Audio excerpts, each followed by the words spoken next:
حضور مفتی اعظم ہند فرماتے ہیں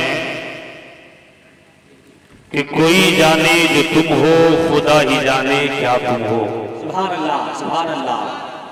کوئی جانے جو تم ہو، خدا ہی جانے کیا تم ہو، اور خدا تو کہہ نہیں سکتے مگر شان خدا تم ہو۔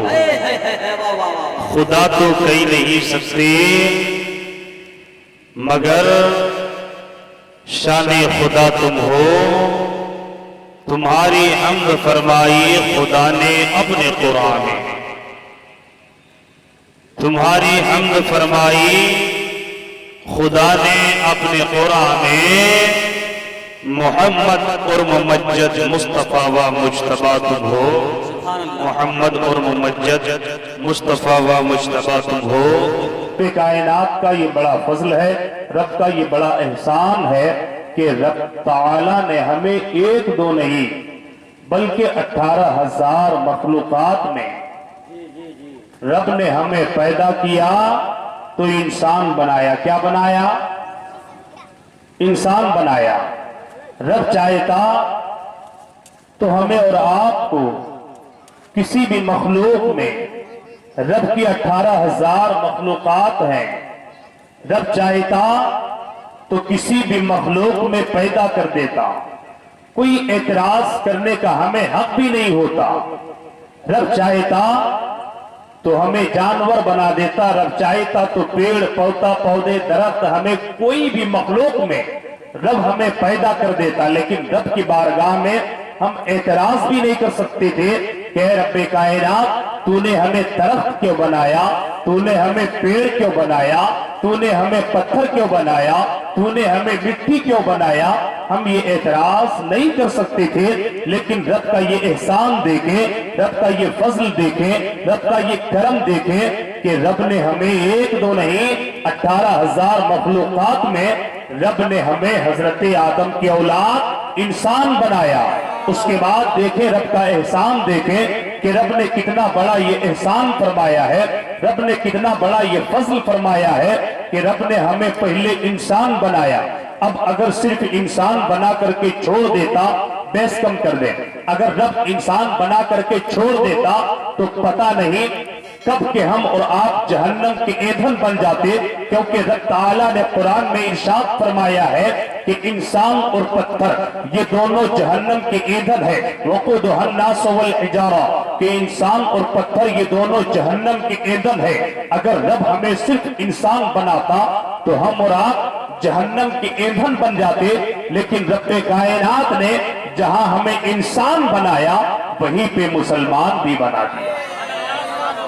رب کا یہ بڑا احسان ہے کہ رب نے ہمیں سب سے پہلے انسان بنایا، پھر مسلمان بنایا، پھر اس کے بعد رب کا کرم دیکھیں، رب کا فضل دیکھیں، رب کا احسان دیکھیں کہ رب کا کتنا بڑا فضل ہے، رب کا کتنا بڑا یہ احسان ہے کہ رب نے ہمیں پہلے انسان بنایا، پھر مسلمان بنایا۔ اب رب چاہتا تو ہمیں کم و بیش 1,24,000 یا 2,24,000 انبیاء کرام تشریف لائے۔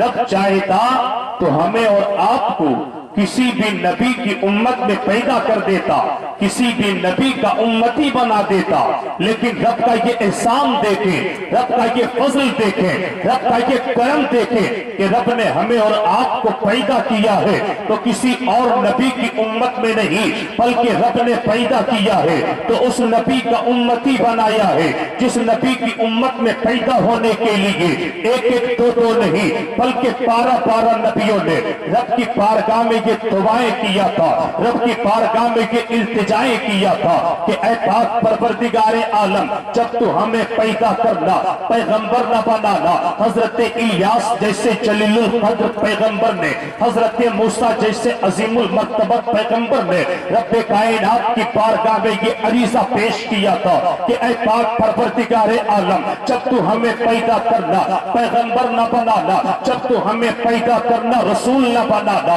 جب تو تو ہمیں پیدا کرنا نبی نہ بنانا۔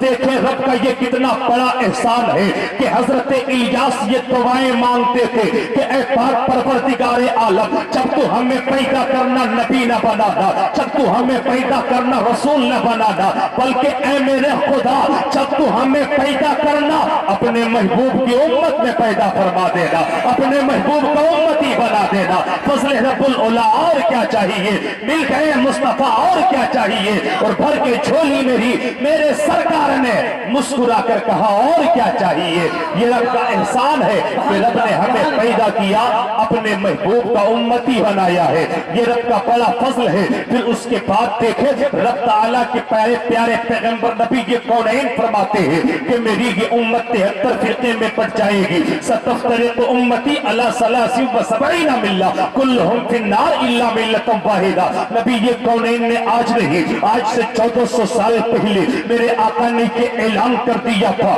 کہ میری یہ امت 73 فرقے میں پڑ جائے گی۔ رب چاہتا تو ہمیں اور آپ کو کسی بھی فرقے میں اپنے محبوب کی امت کے 73 فرقے میں سے کسی بھی فرقے میں، کسی بھی گروہ میں، کسی بھی جماعت میں پیدا کر دیتا، لیکن رب کا یہ احسان دیکھیں، رب کا یہ فضل دیکھیں، رب کا یہ کرم دیکھیں کہ رب نے پیدا کیا تو اپنے محبوب کی غدار امتی نہیں، اپنے محبوب کی وفادار امت میں پیدا فرمایا ہے، اپنے محبوب کا وفادار امتی بنایا ہے۔ آپ حضرات میرے ساتھ زیادہ نہیں، آپ 10 منٹ وفاداری دینے کے لیے تیار ہیں؟ سنیں گے آپ حضرات؟ زیادہ نہیں، 10 منٹ کی گفتگو سننے کے لیے تیار ہیں؟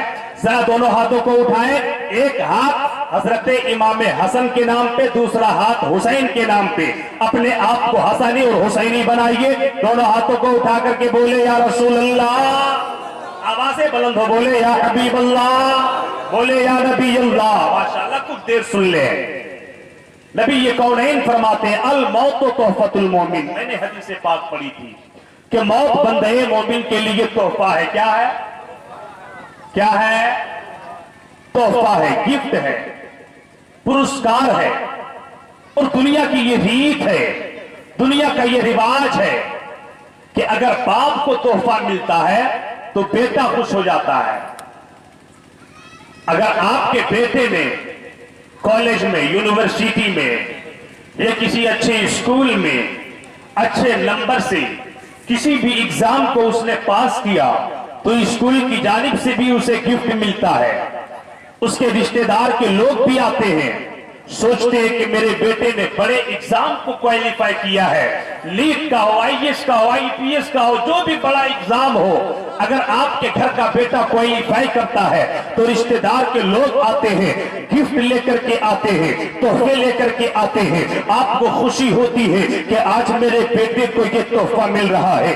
اگر آپ کی بیٹی کوئی اچھا کام کرتی ہے، اگر آپ کی بیٹی کوئی اچھے امتحان میں اچھے نمبر سے پاس کرتی ہے تو آپ بھی انہیں گفٹ دیتے ہو، رشتہ دار کے لوگ بھی انہیں گفٹ دیتے ہیں۔ پتا کیا چلا کہ اگر بیٹے کو گفٹ ملے ماں خوش ہو جائے، اگر بیٹی کو گفٹ ملے باپ خوش ہو جاتا ہے، کیونکہ یہ دنیا کی ریت ہے، دنیا کا یہ رواج ہے کہ اگر کسی کو گفٹ ملتا ہے، بھائی کو گفٹ ملے بھائی خوشیاں مناتا ہے، اگر بیٹا کو گفٹ ملے باپ خوشیاں مناتا ہے، اگر بیٹی کو گفٹ ملے، بیٹی کو پرسکار ملے، بیٹی کو تحفہ ملے، ماں خوشیاں مناتی ہے، کیونکہ یہ دنیا کی ریت ہے کہ کسی کو تحفہ ملنے کے بعد اس کے رشتہ دار کے لوگ خوشیاں منانے لگتے ہیں۔ لیکن بات کیا ہے؟ نبی نے فرمایا ہے الموت تحفۃ المومن، کہ موت بندے مومن کے لیے تحفہ ہے۔ لیکن آپ نے دیکھا ہوگا آج سے 39 دن پہلے، آج سے 40 دن پہلے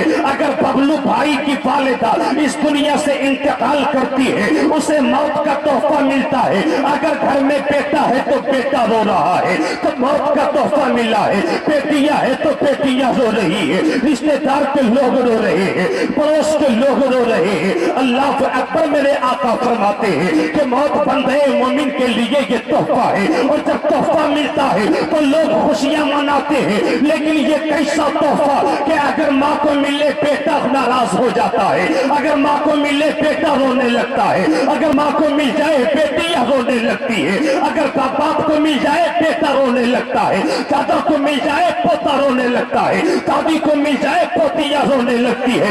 یہ کیسا تحفہ؟ تو آئیے کسی اور سے نہیں بلکہ نبی یہ کونین سے عالم تصورات میں پوچھ لیا جائے، حبیبی یا رسول اللہ بتا دیا جائے یہ کیسا تحفہ کہ اگر ماں کو ملے بیٹا روکے، اگر دادی کو ملے پوتا روکے، حبیبی یا رسول اللہ یہ کیسا تحفہ ہے؟